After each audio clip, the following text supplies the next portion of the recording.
What's up, guys? Joel, Punisher's Paintball. Today we are talking about compressed air tanks. What do you need to know, whether it's your first or your most advanced paintball tank? We're going to cover everything. I hope that you guys enjoy this video. Please subscribe to our YouTube channel if you do, and follow us on all social media. Enjoy.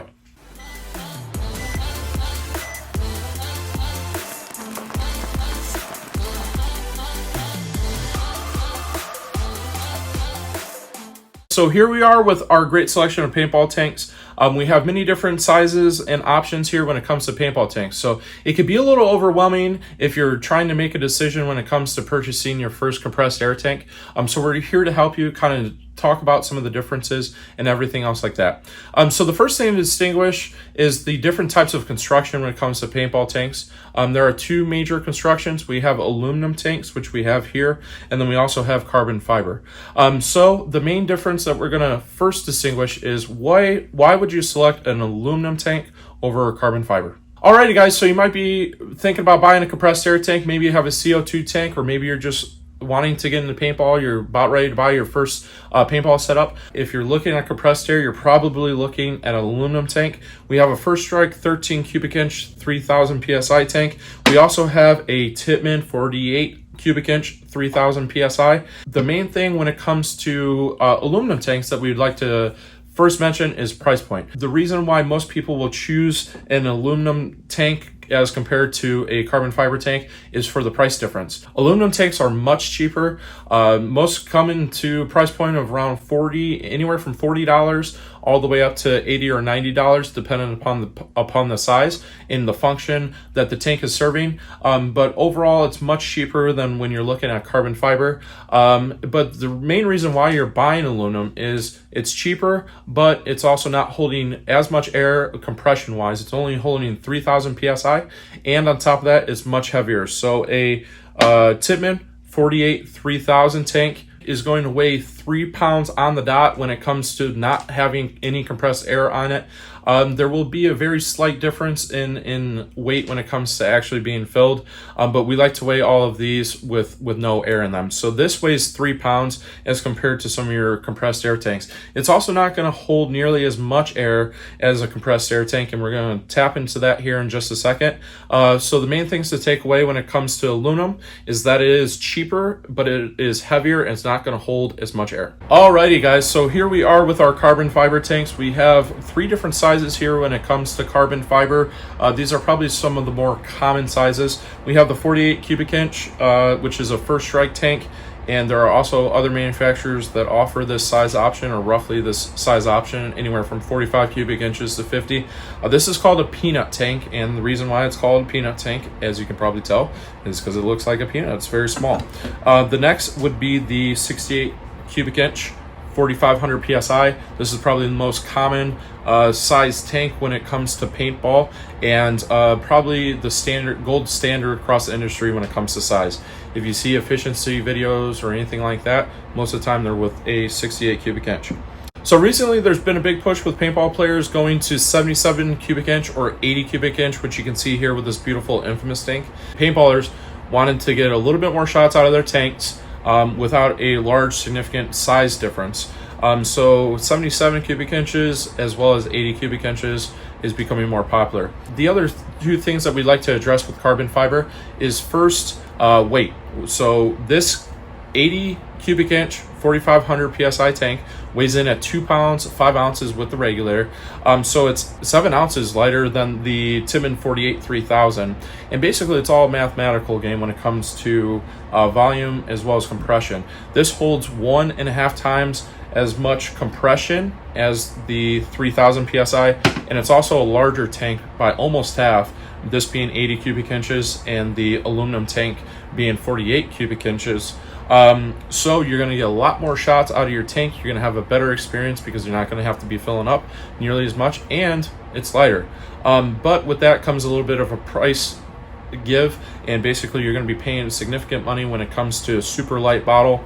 But there are options out there such as the Empire carbon fiber, as well as HK Aerolite or Ninja light tanks, and these retail for roughly about somewhere between $140 to $155.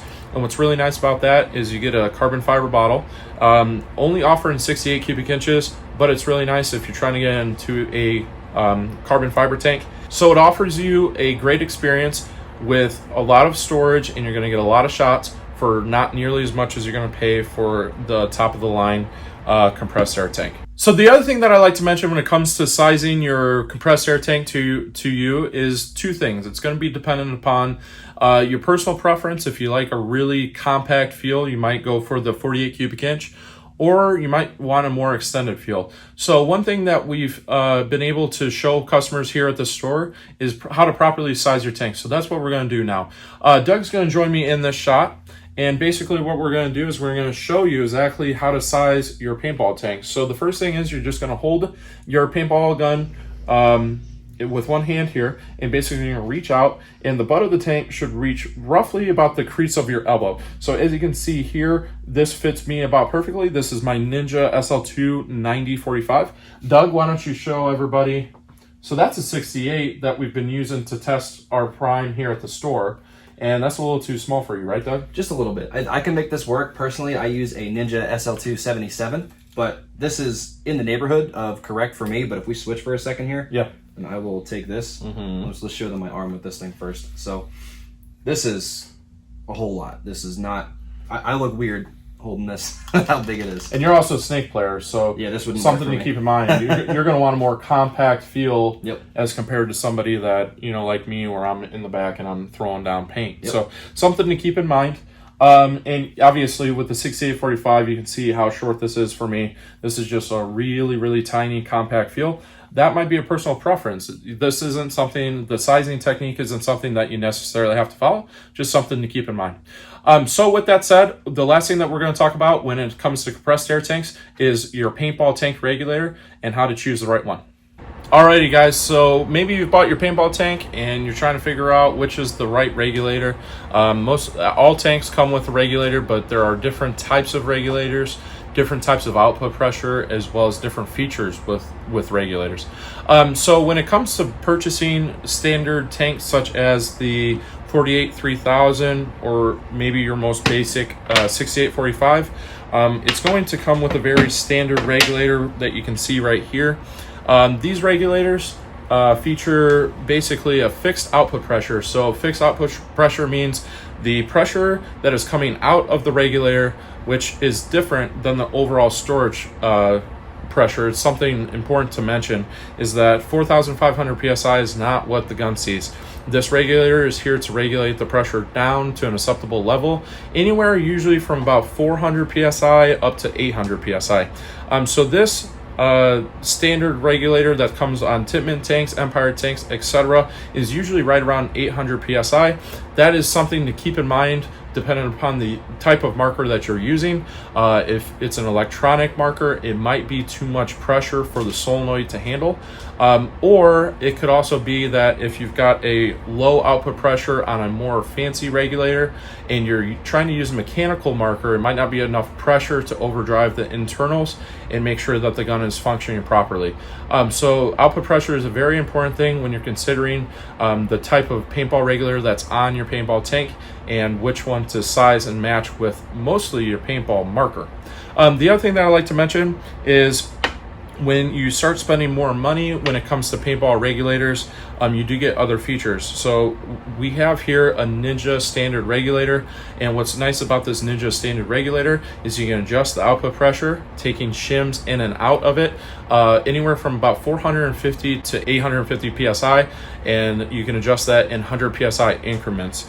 So this is a really nice feature. This comes standard on all Ninja tanks, which makes it possibly a step above when you're purchasing a Ninja tank, a light tank from Ninja, which is comparative on the 6845 realm. These are really nice. The other thing I like to mention is that the Pro V2 series of regulator from Ninja offers this brass ring right here, and with 3 set screws you can adjust the position of where your gauge as well as your fill nipple lie on the gun. So I'm going to grab a marker and show you what I mean by that.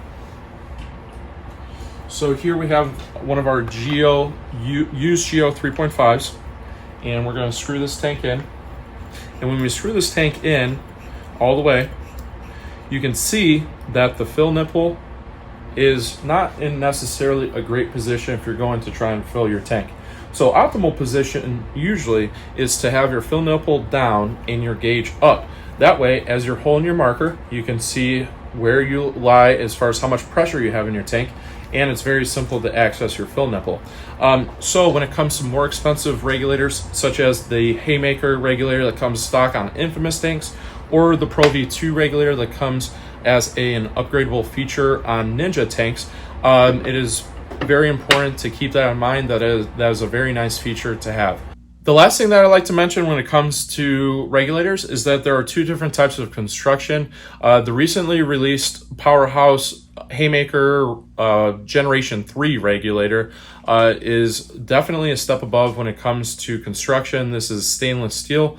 The Pro V2 that is offered by Ninja is aluminum, and basically the argument for that is that it's going to be a little bit more consistent airflow because stainless steel is much more resistant to temperature changes as compared to aluminum.